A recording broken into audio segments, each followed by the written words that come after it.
Hey everybody, welcome to a video about MLA format and how you would go about doing this to your Google Docs as you do this for class. So one thing I'm going to point out, and I'm going to link in the Schoology assignment, is this link to the Purdue OWL. This has all of the possible information that you could ever need about MLA. And if you are writing a research paper or whatnot, then this would be a great reference for you to go and check out. We are going to talk about very few of these rules today. I'm just going to take you through the general formatting and how to do it. So in Schoology, what I've done is I've posted this generic text document. We don't really have anything that we're writing. We're going to talk about the format. So what I did is I just dumped this. This is called lipsum, which is text that generally means absolutely nothing. So I just dumped this in here so we could work on the formatting. First thing you're going to do is you're going to put your cursor right by that L in lorem, and you're going to hit enter. The first thing that you have to do in MLA format is you have to put your name on the paper. So there's a little heading thing that is required. So you would put your first name. You would then put the class. If you look here, you can see this is all done in the example document. So you would put, this is awkward in this case is for me. This would be, for example, for the 21st Century Technology Tools first hour. And then you would put the date. Now, if you look back here, there's a specific format for the date, the day, the month, and then the year. So I would put, for today, would be 3 September 2019.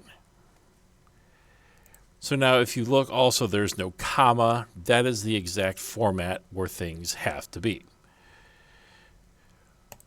Now the other thing that you have to add to this document is you have to actually add a heading that says the page number. So if you go up to this insert menu and you do header and page number, we're going to put this page number on the top right. Now you see that there's a couple of different options for page number here. The second one you do not want for this. That would leave the first. That would say that the first page doesn't get a number. We do want a number on our first page.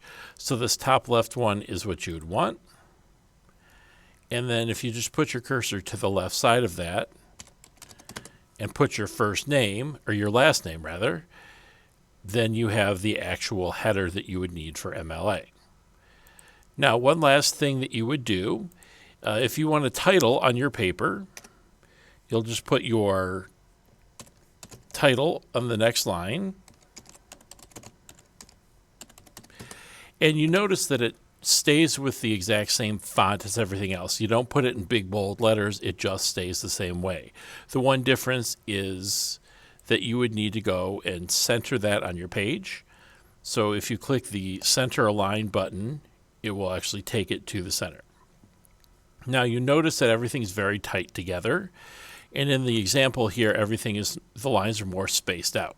So if you do Control A selects all of your text, and you go to this button right here that says line spacing. You see the arrows and then the little generic lines. MLA papers need to be double spaced. So everything looks just like that. Everything's much more spaced out.